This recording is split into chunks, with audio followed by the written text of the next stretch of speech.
রাফি যে পরিচালক আমার কাছে খুবই শ্রদ্ধার বলবো। আমার বয়সে কম হয়তো, কিন্তু সে খুব দুর্দান্ত ফিল্ম বোঝে এবং আমার কাছে মনে হয় যে ওর নিঃশ্বাসে প্রশ্বাসে ঘুমানোতে খাওয়ানোতে সিনেমাই থাকে ওর কাছে। সিনেমা ছাড়াও কোনো কিছু চিন্তাও করে না, ব্যাপারটা এরকম। সো ন্যাচারালি রাফির প্রোডাকশন ভালো হবেই এবং রাফি খুব দর্শকের বোঝে, মানে দর্শকের পালসটা বোঝে এবং ও মোটামুটি খুব কন্টেম্পোরারি ইস্যু নিয়ে সিনেমা তৈরি করে। সে কারণে ওর সিনেমা দর্শকদের সাথে খুব রিলেট করতে পারে। তো ব্ল্যাক মানিও তাই, খুবই কন্টেম্পোরারি দেখলেই, এবং সবচেয়ে মজার হলো সিনেমা শেষ হওয়া পর্যন্ত বোঝা যায় না যে কী হতে যাচ্ছে ঘটনা।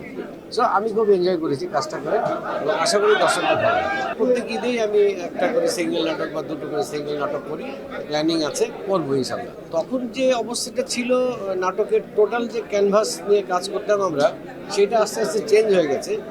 মানে আমরা যেরকম একটা সিরিয়ালে 25 জন 30 জন শিল্পী নিয়ে কাজ করতাম, এখন সেটা যে কোনো কারণেই হোক, সেটা 4 জন 5 জন বা 6 জন করতে 10 জন।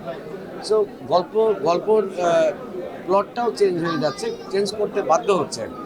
সেই কারণে এখনকার নাটক একরকম আর তখনকার নাটক ভবেরা, রঙের মানুষ, হাড়কিপ্টে, এগুলো তো অন্য টাইপের ছিল।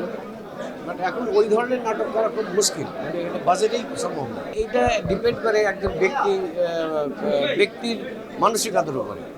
ঠিক আছে, যে হয়তো শুরুই হয়েছে আমার নাটক দিয়ে, দীর্ঘদিন কাজ করে, কিন্তু এখন তার সে এমন একটা পর্যায়ে তার ডিমান্ড এত বেড়েছে, প্রচুর ভালো অভিনয় করার জন্যই বেড়েছে, কিন্তু দেখা যাচ্ছে তার শিডিউল পাইতেও আমাকে মাসের পর মাস ওয়েট করতে হয়। বাট আমি চেষ্টা করি যে আমি কোনো শিল্পীর উপরে ডিপেন্ডেন্ট হয়ে আমি জীবনেও কাজ করিনি। আমি নতুন তৈরি করি, নতুনভাবেই তারা যার যার যোগ্যতা অনুযায়ী তারা জায়গা চলে। ভিউ বিষয়টাই হচ্ছে আমার কাছে মনে হয় যে সামগ্রিকভাবে শিল্পের খুব ক্ষতি করেছে। ভিউ কোনো ক্রাইটেরিয়া হইতে পারে না একটা ভালো অভিনয়ের বা ভালো নাটকের বা ভালো সিনেমার, এটা কোনো ক্রাইটেরিয়া হতে পারে না।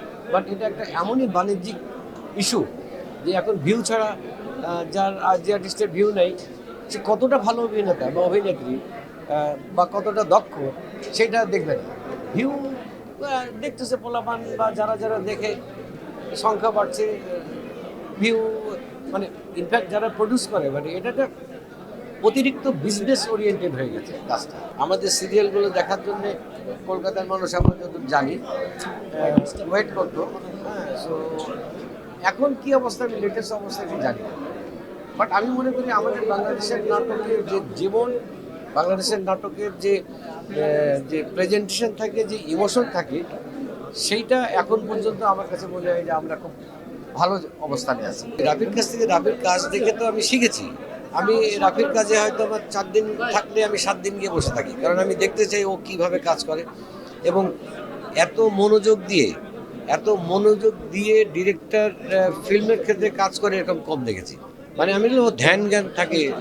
ইভেন ওর সাথে নর্মালি শুটিংয়ের সময় আমরা কথা বলারও সুযোগ পাই না, কারণ একদম ফুল সুইং এসে ফিল্মের মধ্যে থাকে। ব্ল্যাক মানিতে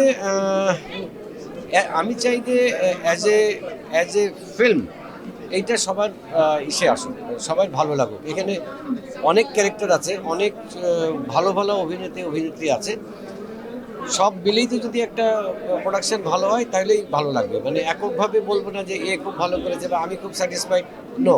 মানে as a whole total black মানির যে টিমটা ভালো করেছে এবং এটার রেজাল্ট দর্শক পাবে। এলো খবরের কাগজ, নিখাদ, নির্ভীক, নিরপেক্ষ।